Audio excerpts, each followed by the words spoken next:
अग्निपथ योजना सेना के सर्वोत्तम हितों की पूर्ति नहीं करती। सेना में करियर युवाओं के लिए आकर्षण खो रहा है। मेजर जनरल सेवानिवृत्त यश मौर्य ने अग्निपथ योजना को लेकर बोली अनेक बातें। तो चलो जानते हैं दोस्तों, क्या है सच और क्या है झूठ। तो वीडियो के अंत तक बने रहे ताकि आपको पूरा का पूरा सच और झूठ पता चल जाए।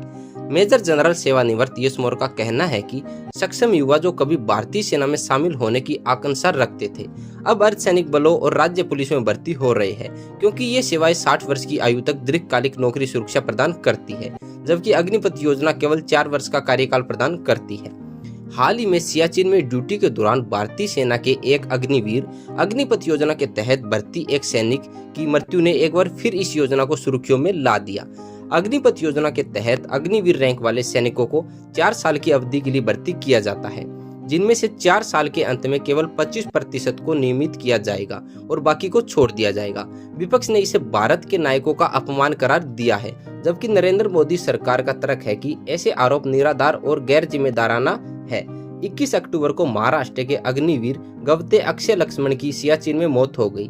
सेना की लद्दाख स्थित 14 कोर ने उन्हें श्रद्धांजलि दी और उनकी मौत का कारण ऊंची ऊंचाई की स्थितियों से उत्पन्न चिकित्सा जटिलताओं को बताया। इससे पहले 11 अक्टूबर को जम्मू के राजौरी सेक्टर में एक और अग्निवीर अमृतपाल सिंह की ड्यूटी के दौरान मौत हो गई थी, लेकिन उन्होंने आत्महत्या कर ली थी। चूंकि उनकी मौत को आत्मघाती माना गया था, इसलिए उन्हें किसी भी सैन्य श्रद्धांजलि से सम्मानित नहीं किया गया। उनकी मौत ने विवाद को जन्म दिया। कांग्रेस नेता राहुल गांधी ने कहा, एक जवान देश के लिए शहीद हो गया, उसकी सेवा के लिए कोई ग्रेजुएटी नहीं, कोई अन्य सैन्य सुविधा नहीं और शहादत पर उसके परिवार को कोई पेंशन नहीं। अग्निवीर भारत के नायकों का अपमान करने की एक योजना है। दिग्गजों सहित कई सोशल मीडिया उपयोगकर्ताओं द्वारा यह कहे जाने के बाद कि लक्ष्मण के परिवार को पेंशन नहीं मिलेगी। सेना के सेवानिवृत्त सैनिक और वकील नवदीप सिंह ने कहा, विडंबना यह है कि एक अस्थायी प्रशिक्षु सिविल कर्मचारी का परिवार भले ही छुट्टी के दौरान दुर्घटना में या आत्महत्या के कारण मर जाए, पारिवारिक पेंशन का हकदार होगा, लेकिन सियाचिन में युद्ध में हताहत हुए अग्निवीर का परिवार नहीं। हालांकि भारतीय जनता पार्टी के IT सेल के प्रमुख अमित मालवीय ने राहुल के आरोप को पूरी तरह से बकवास और गैर जिम्मेदाराना करार दिया।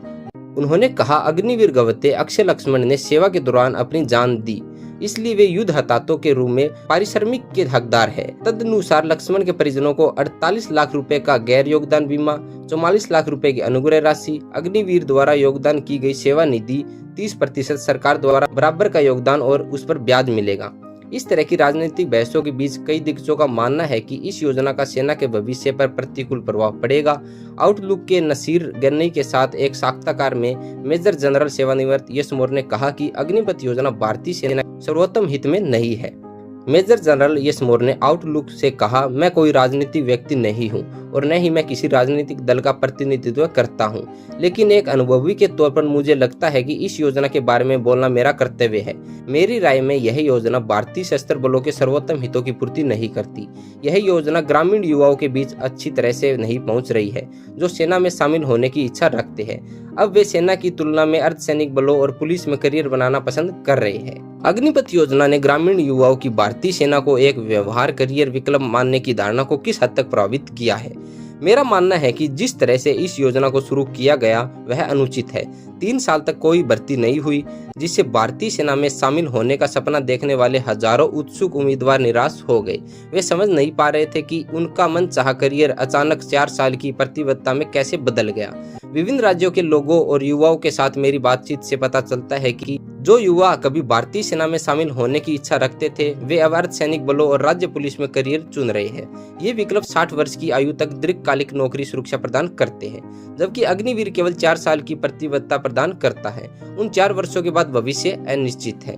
ग्रामीण क्षेत्रों में मेरे अवलोकन इस बदलती प्राथमिकता को दर्शाते हैं। पहले सेना में शामिल होना हमेशा उन लोगों के लिए पहली पसंद था जो वर्दी पहनना चाहते थे, और वर्दीधारी सेवाओं में करियर बनाने के इच्छुक लोगों के बीच इसका एक अनूठा सम्मान और आदर था। मेरा मानना है कि एक सैनिक बनने के लिए 10,000 घंटे का प्रशिक्षण लगता है, और यहाँ अग्निपथ योजना के तहत एक सैनिक केवल 4 साल की सेवा के बाद सेवानिवृत्त हो जाता है।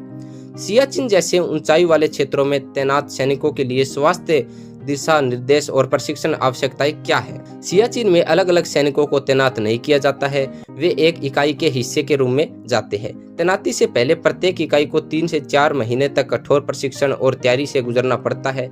ऐसा कोई परिदृश्य नहीं है जहां किसी विशिष्ट नाम वाले सैनिक को सियाचिन में तैनात किया जाए।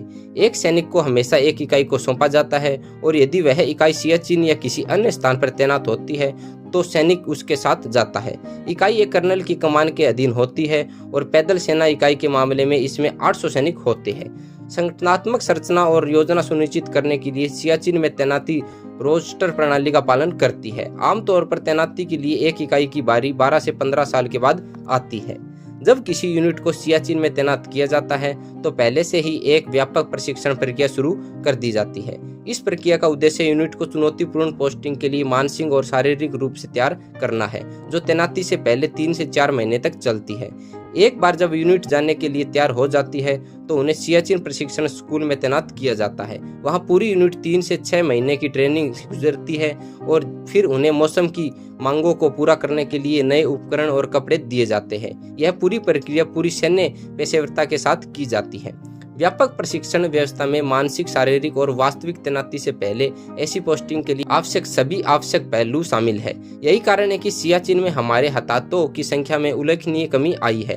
अतीत में हमें खराब मौसम की स्थिति के कारण नुकसान उठाना पड़ा था। हालांकि बेहतर कपड़ों और बेहतर शारीरिक और मानसिक प्रशिक्षण और बेहतर रहने की स्थिति ने हताहतों की संख्या में काफी कमी की है। मैं आपको बता दूं कि सियाचिन में तैनात होना हर सैनिक के लिए गर्व की बात है। हर कोई इसकी चाहत रखता है। इस चुनौतीपूर्ण कार्य के प्रतीक के रूप में सियाचिन पदक का बहुत महत्व है। साथ ही सियाचिन में तैनात सैनिकों के लिए पारिश्रमिक और भत्ते बेहद आकर्षक है, जो इसे एक अनूठा अवसर बनाता है जिसे कोई भी छोड़ना नहीं चाहता। आपने बताया कि एक सैनिक बनने के लिए 10,000 घंटे की ट्रेनिंग की जरूरत होती है। क्या आप इस बारे में विस्तार से बता सकते हैं? हाँ, इस कथन के पीछे तर्क यह है कि किसी व्यक्ति को सैनिक बनाने के लिए बहुत अधिक मेहनत, प्रयास और समय की आवश्यकता होती है। भर्ती के बाद जब किसी व्यक्ति को पहली बार किसी इकाई में तैनात किया जाता है तो उसे सैनिक के रूप में वर्गीकृत किया जा सकता है, लेकिन इस स्तर पर वे सिपाही है। हालांकि सेक्शन कमांडर या प्लाटून कमांडर पद प्राप्त करने के लिए या anti tank guided missile, ATGM tank, artillery gun या एयर डिफेंस गन जैसी भारी उपकरणों को संचालित करने के लिए समय और प्रशिक्षण का व्यापक निवेश अपरिहार्य और आवश्यक है। यह प्रतिबद्धता 10,000 घंटे से कम नहीं है। भारतीय सेना सैनिकों के अंतिम संस्कार के संबंध में अपनी नीतियों में क्या अंतर करती है? यह सीधा साधा है। अगर कोई युद्ध में मैदान पर या किसी दुर्घटना में मर जाता है तो उसे पूरे सैन्य अंतिम संस्कार मिलता है। हालांकि ऐसा प्रावधान उन लोगों के लिए मौजूद नहीं है जिन्होंने अपनी जान ले ली है। आत्महत्या को एक अपराध माना जाता है और किसी सैनिक से यह अपेक्षा नहीं की जाती कि वह अपनी जान ले ले। इस नीति ने आत्महत्या के मामले या उन लोगों को अंतिम संस्कार से लगातार वंचित रखा है जो बेकाबू होकर भागने जैसे लापरवाह व्यवहार में लिपट रहे हैं। अंतिम संस्कार केवल उन लोगों के लिए आरक्षित है जो अपनी ड्यूटी निभाते हुए मर गए हैं। बीमारी की स्थिति में मुझे लेह में अपना समय याद है जब अगर किसी की दिल का दौरा पड़ने से मृत्यु हो जाती थी तो हम पेशेवर अंतिम संस्कार की व्यवस्था करते थे। स्टेशन कमांडर दिवंगत आत्मा को श्रद्धांजलि देने के लिए अस्पताल में मौजूद रहते थे। अग्निपथ योजना और अग्निवीरों के बारे में आपके क्या विचार है? मैं चाहता हूं कि वे इस योजना को पलट दे या कम से कम वे 75% को बरकरार रखे और 25% को छोड़ दे। मैं कोई राजनीतिक व्यक्ति नहीं हूं और मैं किसी भी पार्टी से जुड़ा नहीं हूं। हालांकि एक अनुभवी के रूप में यह मेरा कर्तव्य है कि मैं साहस और दृढ़ विश्वास के साथ बोलूं। मैं अग्निवीरों के साथ गहरी सहानुभूति रखता हूं और मेरी इच्छा है कि वे सेना में नियमित नौकरी पा सके। यदि आप ब्रिटिश शासन के बाद से भारतीय सेना में भर्ती पैटर्न की जाँच करते हैं तो आप पाएंगे कि भर्ती होने वाले लोगों की एक बड़ी संख्या हिमाचल प्रदेश, हरियाणा और पंजाब के कुछ हिस्सों जैसे क्षेत्रों से आई है। इन क्षेत्रों में सेना में नौकरियों का बहुत सम्मान किया जाता है। एक बार जब आप सेना में नौकरी पा लेते हैं तो समाज में आपकी सामाजिक प्रतिष्ठा काफी बढ़ जाती है। शहर के लोग इसे नहीं समझेंगे। यह एक ऐसा तथ्य है जिसे ग्रामीण और सशस्त्र बलों से जुड़े लोग अच्छी तरह समझते हैं।